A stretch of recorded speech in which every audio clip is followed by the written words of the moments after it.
Hi everyone, my name is Manny and welcome back to my doll collecting channel.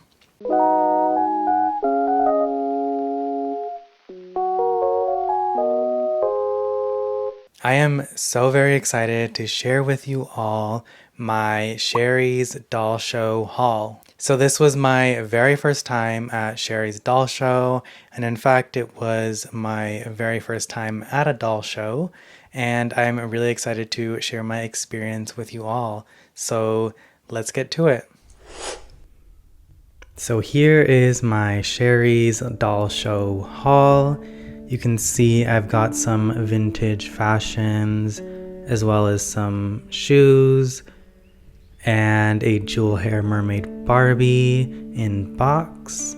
And I have a cool story to tell about her. And you can also see that I got a Malibu Barbie and 1980 black Barbie. So I actually didn't pay full price for any of these dolls. I was able to bargain for them, so I can talk a little bit about that as well. It was my first time at Sherri's doll show, so I wasn't sure, what I was gonna see and whether people were willing to take any offers. And luckily, all the sellers that I approached with an offer did accept my offer. So yeah, let's talk a little bit about that as well. And I'll probably go in order of, how I got them. So the first one I got was 1980 Black Barbie. So this is Black Barbie, who was released in 1980. And actually, before I go more in detail, I should probably tell you about Sherri's doll show. So Sherri's doll show it's a doll show, which essentially is just a bunch of vendors who get together and sell specifically Barbie. So they have a Facebook group, and that's pretty much where I feel like you can get the most up-to-date information. They also have an Instagram. I can link everything below, the Facebook and the Instagram, but I get my information from the Facebook page. They have the address. So this was in Buena Park, California, which is in Southern California, and this will be their last show of the year. So I believe they have 2 or 3 shows a year. It's really fun, and I wasn't sure what I was gonna see, and it is mostly focused on vintage Barbie, vintage and new Barbie. Although I did see some Integrity Toys stuff, as well as some Mizzy doll. So all types of dolls, but definitely, I saw some Monster High stuff and other fashion dolls, but definitely very focused on 11.5-inch fashion dolls. I didn't see much of anything else, no antique dolls. I didn't see very many 16 or 18-inch dolls or anything like that. Tons of box dolls, tons of collector dolls. I didn't take any pictures, which is why I'm just scrolling through their Facebook. I felt kind of awkward taking pictures just because, I want to respect people's privacy, so I don't want anyone's faces to get in it or whatever. And so I just want to respect people's privacy. But this is their official Facebook account, so I feel like it's okay to share these photos with you all. So yeah, that's Sherri's doll show. It was my first time going to this show, so I had no idea what to expect. I had a feeling that a lot of the dolls were going to be priced like they would on eBay, because I feel like people selling at a doll show will know how much they're worth online. And I think that vendors have a little more knowledge at a doll show rather than if you go to a flea market or a thrift store. The workers may not know how much these dolls are worth, or a lot of them don't really know how to identify them. But I did find a lot of the vendors did know how to identify the dolls. I had a feeling that a lot of them also knew their values. But nonetheless, I was able to get good deals for these. So Black Barbie was actually the first one that I was able to snag, and I had gone around like in the afternoon, so I think it opened around 9 or 9:30, and I got there at after 12, and I'm thinking that possibly that's also why I was able to kind of like haggle for these prices. So this was my first deal of the day. The seller had her for $80. In this one I didn't even haggle. Actually, I was looking at her and the seller was like, that's Black Barbie, and I was like, oh yep, I know, 1980 Black Barbie. And she was like, yeah, I'm willing to take $60 for her. And I was kind of like, oh, okay, let me think about it. And in my head I was like, $60, that's actually a pretty good price. And I haven't shared my list, like my wish list with you all, so maybe I can make another video. But Black Barbie has been, the top of my list for a couple months now, and I've been watching a lot of her, auctions on eBay, and I've been religiously searching on eBay to see if I could get a good deal for her, because she's very hard to find secondhand and at flea markets. And as a lot of you know, I have been going to a lot of flea markets and thrift stores lately, but these dolls don't really come up very often.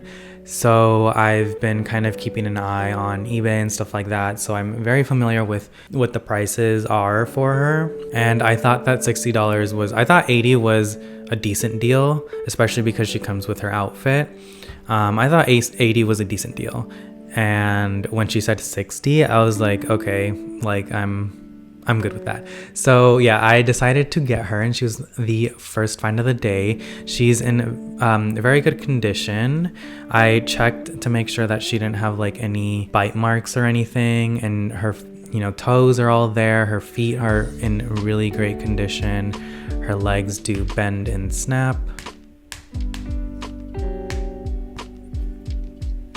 So that's 3 times.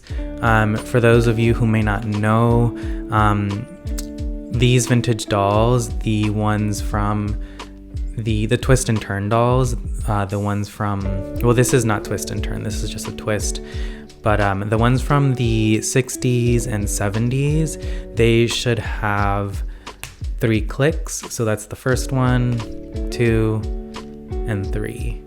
And both of them should have 3 clicks. A lot of the times the third click kind of it doesn't hold as well, and that's something to check for. But this one, actually, the third click is really good. Another thing you want to check for is hair plugs, just to make sure she's not missing any. For me, it's most important that the hairline, she isn't missing any hair plugs in the hairline. So this one was good. I didn't see any missing plugs, so the hair seemed to be in really good shape.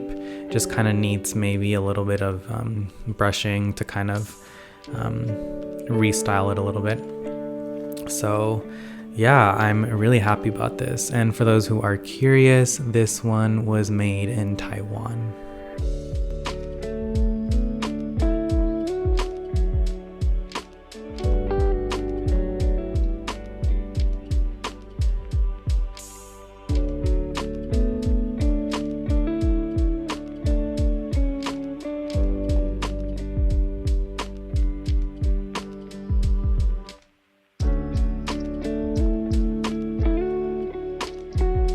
And earlier I corrected myself because this is a twist waist, not like a twist and turn waist. I can show you a little bit later. I think my Malibu Barbie has a twist and turn waist. So yeah, that's Black Barbie.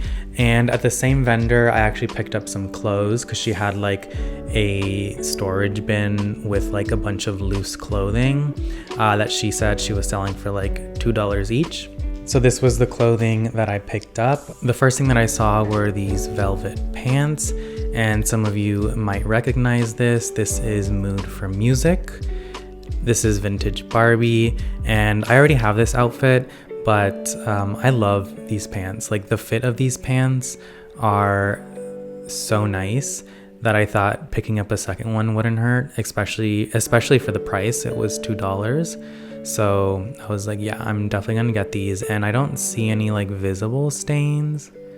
Yeah, it seems pretty good. So yeah, picked up this. And I picked up some Barbie and the Rockers stuff. Here's like a jacket, coat, a shirt, and some of the stockings.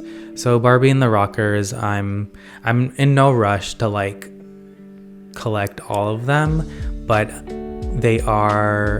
I have been seeing them, their clothing and stuff like that at flea markets and thrift stores. I haven't found any of the dolls, but I'm really hoping to find some eventually. So I'm just kind of collecting as much of the Barbie and the Rockers stuff as I can so that I can kind of complete a set. And it might take a really long time to complete a set, especially if I'm purchasing it, secondhand at thrift stores, flea markets, stuff like that. But I'm okay with that. I think that it would be really fun to be able to complete a set from, searching at flea markets and thrift stores. So yeah, that's Barbie and the Rockers. And then finally I got these corduroy pants, which are probably cloned. I don't think they're from Mattel. So yeah. And then this jacket, this like red pleather jacket, I was on the fence about.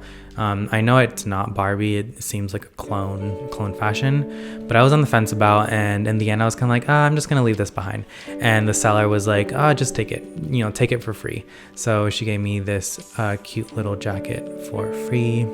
So it does look a little big, but I do know how to sew, so I can possibly adjust it to fit my dolls a little bit better.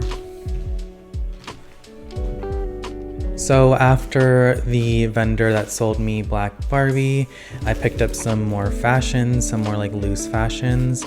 And this one is a vintage fashion, and this one is a reproduction. And I couldn't tell if it was a reproduction or not, but the vendor knew it was a reproduction who was selling it. So yeah, so this one was $5 and this one was $3. So this one is part of a like ski set. It's called Barbie Sports Set Sunset Valley or something like that. And it was released in 1973. So I would consider it part of the like Malibu era, which I've been really obsessed with lately. And I can talk a little bit more about that later because I did pick up a Malibu Barbie. And I can talk, a little bit more about that. But yeah, so this is 1973 the sports set, Sunset Valley, and it comes with a jacket, which isn't included in what I bought, and skis, and the like, I don't know what you call them, like the picks that you hold with your hands. So yeah, that is that. And then this is a mod fashion, and I paid $5 for this one. I mentioned it was a reproduction, and I'm pretty sure it's probably the reproduction that they did, like the mod Friends, and I believe Christy, the reproduction doll, was wearing this one. But it's called Tangerine Scene, I believe, Tangerine Scene, and it was released in 1970. So yeah, that is my like mod and Malibu fashions that I picked up from the second vendor. So this was from a third vendor that I visited, and I decided to get this Malibu Barbie, and she was listed, or they listed her for $20, but I was able to haggle, and I got her for $15, and I'm really happy with that price. Number one is because she's in really good condition. When I first saw her, I was like, is that a reproduction? Like, I thought she was a reproduction because her hair was really nice and her face was really good. And then I was looking at her, the legs, which is oftentimes the part that gets messed up and worn the easiest, are these like rubber legs. So I was looking at them and I was like, oh wow, these are in really good condition. Like, this is suspiciously a beautiful doll, and I was wondering, like, is this a reproduction? But then I looked closer at her hair and I was like, that definitely looks like vintage saran, because vintage saran has like a very specific look to it, and the reproductions, the hair tended to be a little bit lighter and softer than the vintage ones. So yeah, I was really shocked by like how pretty she looked. So I'm gonna take her out just to like show you, give you a better look.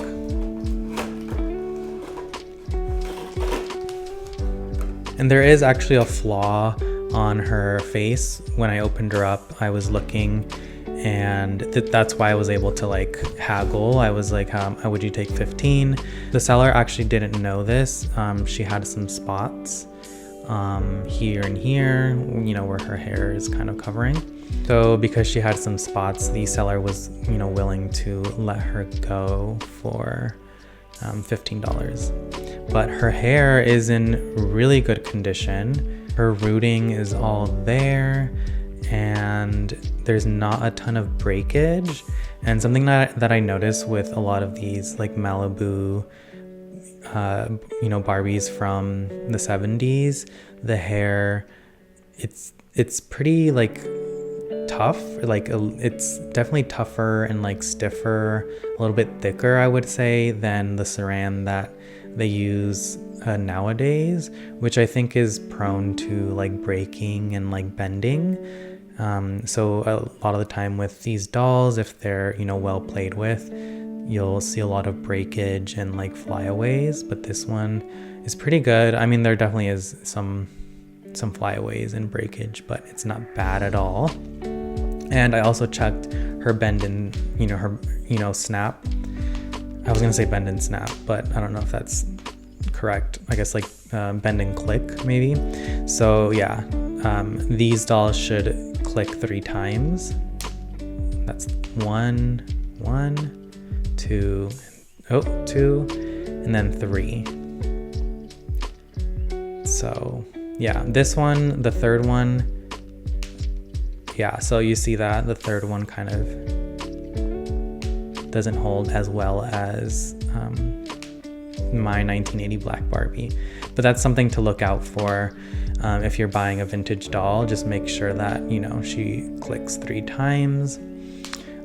Technically there is like another click that you could do, but that's not the way a leg should look, so I don't count that as a click. And I thought it was cute that the seller packaged her in this little outfit. This outfit is not vintage, but you know, if Malibu Barbie existed in, you know, today's time, this is definitely something that she would wear. And she even came with like little sneakers, which I don't think would fit these shoes. Oh, and something that I want to show you, her feet are in really good condition. Like, I can make out like the individual toes and toenails. Unless you're like unboxing a like mint in box vintage Barbie, you're not gonna really see this. Like, that is pretty amazing actually, that her feet are like new.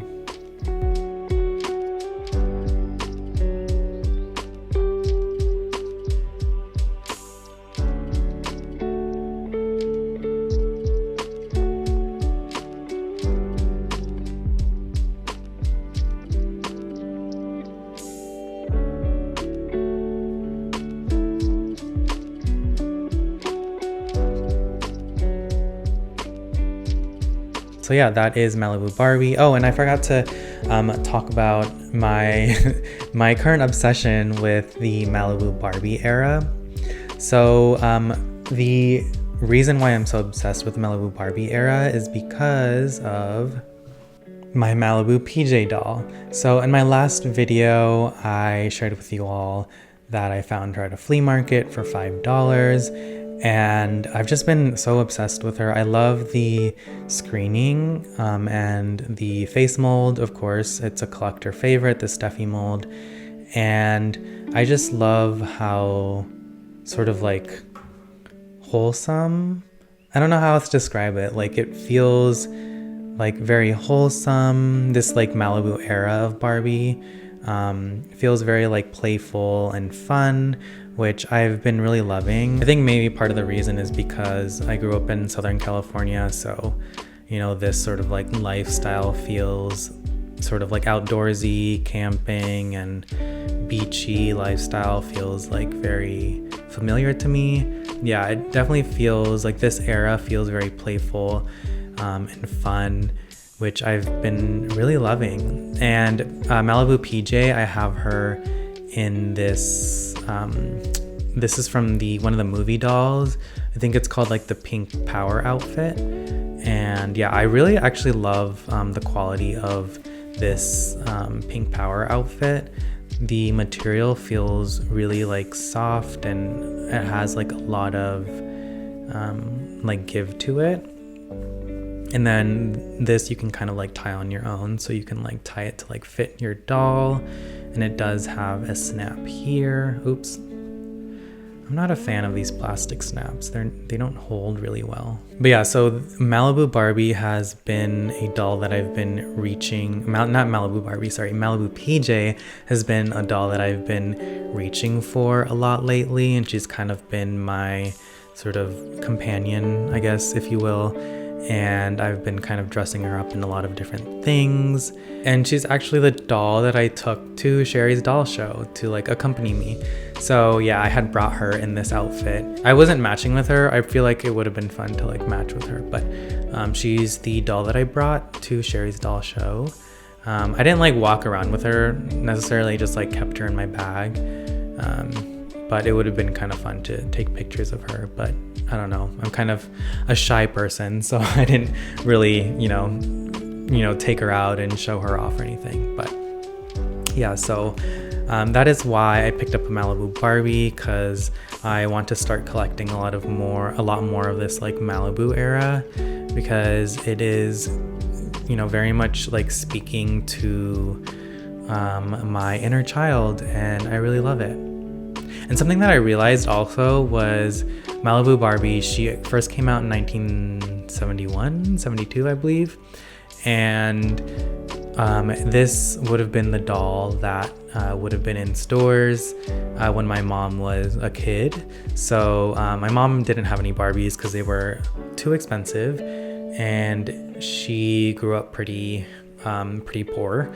But and she grew up in Mexico as well, so she didn't have access to like new toys, but it is kind of cool to imagine, you know, this would have been a doll that my mom you know, would have or could have played with when she was a kid. So yeah, that is Malibu Barbie. So the next vendor that I went to was this person that was selling jewel hair mermaid. The person selling this wasn't there at the time, but her and her friend were sharing a booth, and she mentioned that like her friend was trying to let go a lot of her dolls. She like was very adamant about, you know, not taking anything back. So she was willing to take offers on anything, and that, you know, if I was interested in anything, to let her know, and, you know, she could, you know, tell her friend when she got back. So I told her that I have been looking for a jewel hair mermaid Barbie, and the seller had her listed for $60, which I think is, you know, I think that's a fair price. I think that's a reasonable price. I've been seeing her go for like $70, $80 and up on like eBay and Mercari, which is why I haven't really bought her, because I was kind of like, I want her new in box, you know, but I'm not willing to pay like $70, $80 for her. So I thought 60 was a fair price. And, you know, I told the seller's friend that I was interested in this, and she's like, okay, I'll set this aside. And when my friend comes back, I'll let her know you're interested. And I said, okay, I'm gonna, you know, take a walk around, do another lap around the doll show, and I'll be back. So she set this aside for me. And I got to like walk around the doll show and kind of like think about like, all right, like how much do I want to offer her? Like, you know, yeah, so while I was thinking about it, I purchased more things, of course. And I was able to buy some boots because I've been picking up a lot of like mod and Malibu, you know, Barbie stuff. I really wanted some like go-go style and like cowboy boots because I think that era, you know, was really like the go-go boots, and you know, the boots were really popular in that era.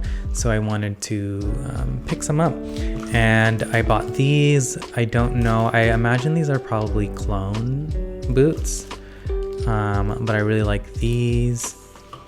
And then I bought some cowboy boots. I have a feeling these are Western Barbie, like Western winking Barbie. That's what I've been seeing online.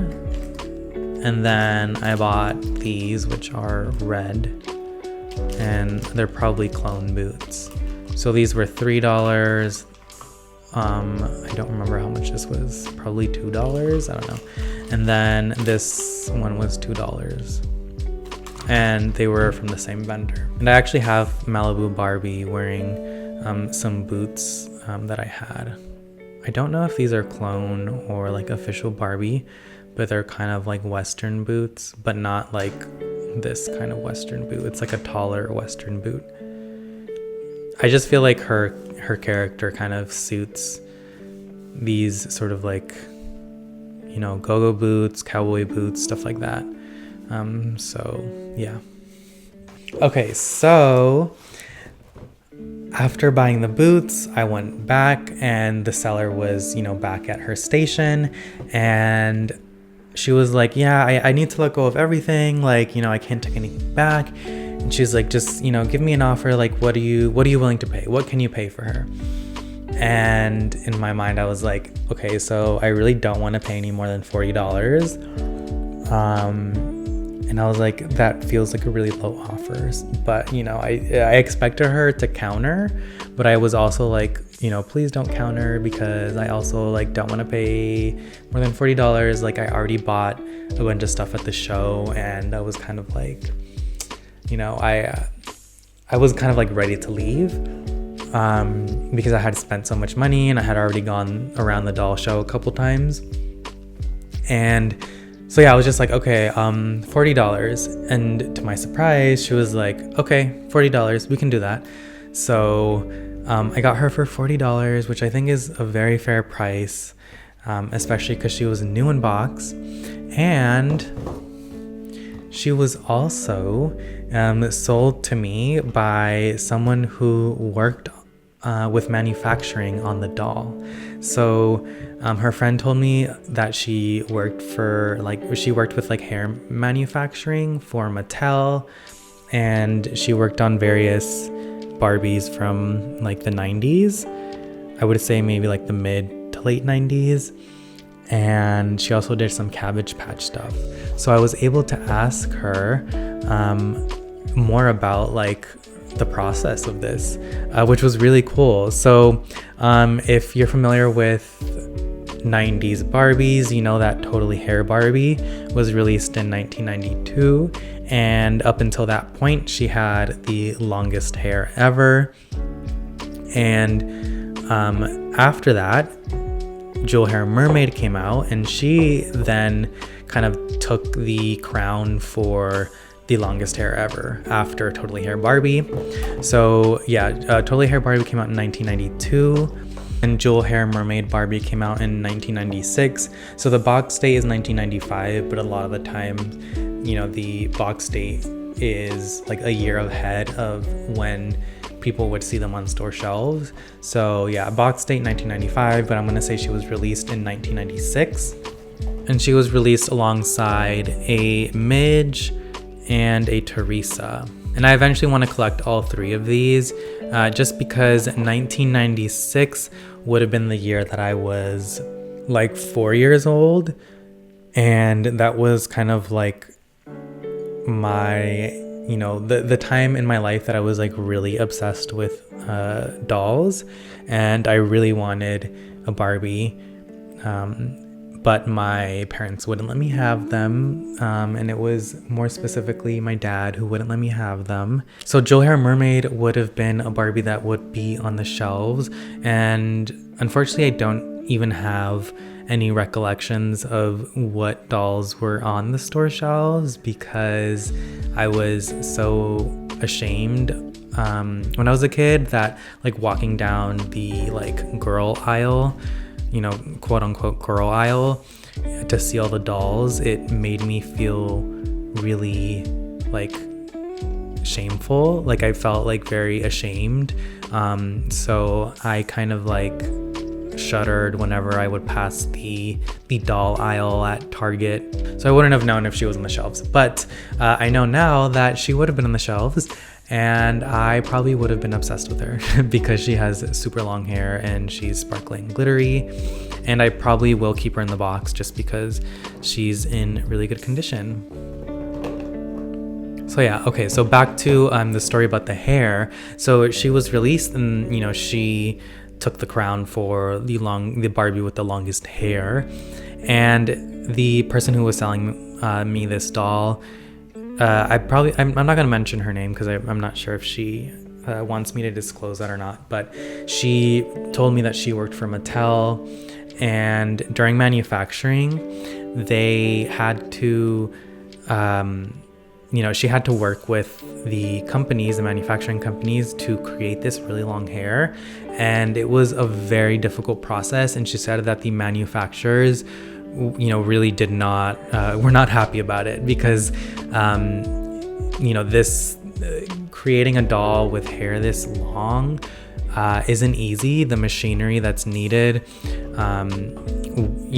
she needed to sort of like help develop the machinery behind this doll to create this doll, more specifically the rooting of the hair. So yeah, the manufacturers did not like her because they wanted a doll with super long hair, and she was trying to work with them. But yeah, apparently it was super difficult. It would get knotted often and stuff like that, and they were not happy about it. But I asked her as well. I was like, is that why you don't really see any Barbie dolls with super long hair anymore? And she's like, yeah, that's exactly why, because the machinery is very difficult to work with. And I also got to ask her about like the sort of materials. So this doll uses Kanekalon hair, which a lot of dolls in the 90s used. They used Kanekalon hair, and before that it was Saran, which has like a sheen to it. You can kind of see how it Saran naturally has like a sheen to it. And I asked her, I was like, why did you start using Kanekalon in the late 80s and 90s? And she said that Kanekalon behaves a little bit more like real hair, and it also feels a little bit more like real hair. So if you're familiar with how Kanekalon feels, it has sort of like a light, fluffy sort of feeling to it, which is very nice to sort of, I'm sure it's very nice for kids as well because it feels very soft. So yeah, they switched over to Kanekalon, but they continued to use Saran on their collector dolls. And she said that they continued to use Saran on their collector dolls because Saran had a very sort of like nice and shiny look to it, and a lot of collectors don't really play with their dolls. They don't really like play with the hair, so it just has to look nice in box. So Saran has like a very nice sort of like finished look to it. So that's why they continued to use Saran for their collector dolls in the 90s, but used Kanekalon for a lot of the Playline dolls. And then, as many of you probably know, Kanekalon, it stopped being used after the Superstar era. So they switched back over to Saran, and I'm not exactly sure why. I should have asked her that actually. Although I don't know if she worked there that late. I don't think she worked there that late, but I could have asked her about the switch. She maybe could have known. But yeah, they switched over back to Saran, and my best guess is that Kanekalon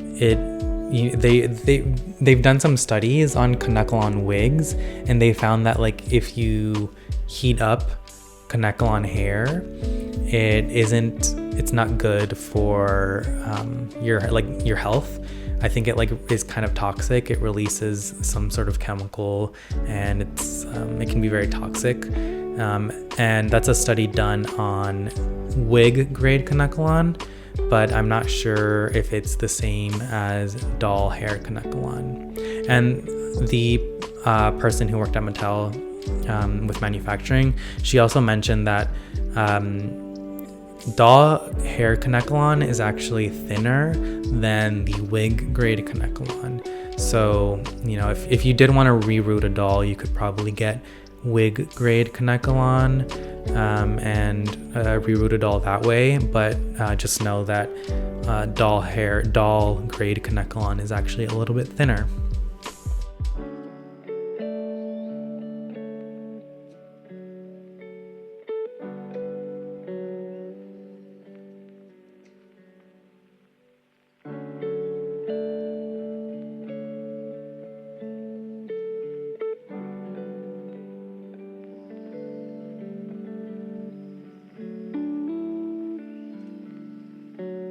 So yeah, that is Jewel Hair Mermaid Barbie, and I'm hoping that I can collect all 3 of them. So yeah, that is my haul. I hope that you enjoyed this video.